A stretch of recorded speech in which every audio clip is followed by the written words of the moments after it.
অঙ্কের শিক্ষক একটি অঙ্ক দিয়ে বলল, তোদের মধ্যে যে অঙ্কটি পারবে আমি তাকে একজোড়া জুতো গিফট করব। সকল ছাত্রই অঙ্কটির সঠিক উত্তর দিল। শিক্ষক বললেন, আমি তো একজনকেই জুতো দিতে পারবো। একটা কাজ কর, লটারি করি, বাক্সের মধ্যে তোরা তোদের নাম আর রোল নম্বর লিখে দে। ছাত্ররা নিজ নিজ নাম এবং নম্বর লিখে বাক্সে রাখল। শিক্ষক বাক্স একটু ঝাঁকিয়ে চোখ বন্ধ করে একটি কাগজ তুললেন। শিক্ষক বললেন, আমি কি নামটি পড়ব? ছাত্ররা একত্রে বলল, পড়ুন স্যার। পুরো ক্লাস পিন ড্রপ সাইলেন্স, শুধুমাত্র শ্বাস প্রশ্বাসের শব্দ।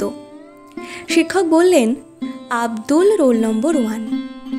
ছাত্ররা হাততালি দিয়ে ফার্স্ট বয়কে অভিনন্দন জানালো। শিক্ষক পরের দিন একজোড়া জুতো নিয়ে এসে বললেন, তোরা সকলে মিলে জুতোটা ওর পায়ে পরিয়ে দে।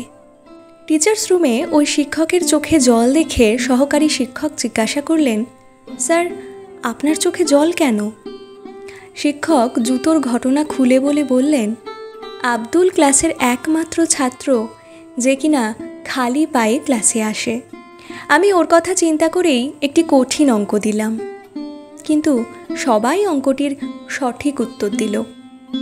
সবচেয়ে অবাক লাগলো, লটারির বাক্স খুলে দেখি সকল ছাত্রই তাদের স্ব নাম না লিখেছিল আব্দুল, রোল নম্বর 1, যাতে করে জুতো জোড়া আব্দুল পায়। সেই ছাত্রটিই হলেন এপিজে আব্দুল কালাম।